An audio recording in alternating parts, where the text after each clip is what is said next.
Early intervention is not only beneficial to those in need of services, but it is important as it supports the development and learning for children with exceptionalities. It will address the needs of children and support those needs from a young age. In some cases, by addressing these needs and developmental delays from a young age, children may catch up with peers and their skills will improve so much so as to not need future services in school.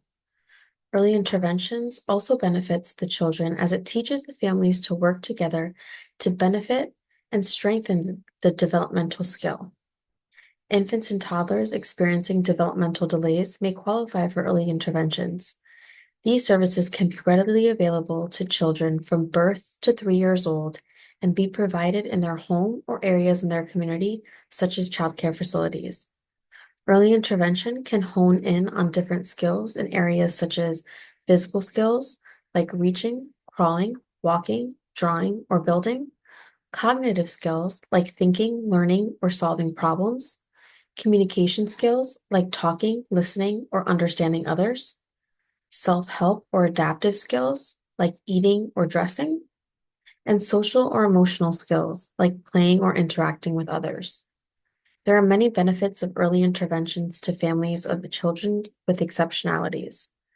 Early intervention helps to reduce the stress of families and provides families with resources and guidance to support and advocate for their children. It provides an individualized family service plan. This plan not only outlines the supports and services kids with developmental delays need to start catching up, but it outlines what families need to help kids with early intervention.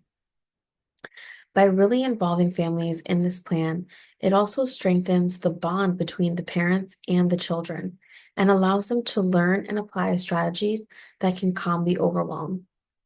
Within this plan, it also outlines goals for the families.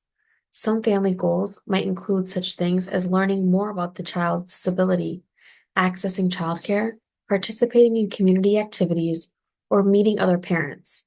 It is particularly helpful to meet other families or parents in the same circumstance to gather perspective, as some families can be closed minded or skeptical of applying early intervention services. Collaborating with families is important when working to identify risk factors and early intervention strategies, as families know their children best. Not only can you offer emotional support and share knowledge of child development, but it is essential to make families partners in guiding their child's education and development. They are vital participants in early intervention. Families are very aware of their children's strengths, areas of developmental delay, triggers, behavioral patterns, etc.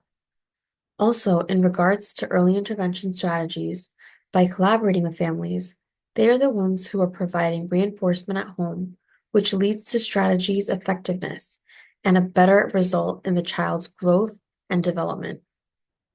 Some obstacles that could hinder early intervention and/or collaboration with families are communication barriers, such as language barriers or the use of jargon unfamiliar to families. One way to overcome language barriers would be to have an interpreter that can provide translations between you and the families. Another way to overcome the challenge of technical jargon would be to speak plainly or provide an explanation to the families of different jargon used in this type of circumstance. Also, one could provide different resources so that the family can further educate themselves of the process of receiving early interventions. Another obstacle would be limited resources or availability for families.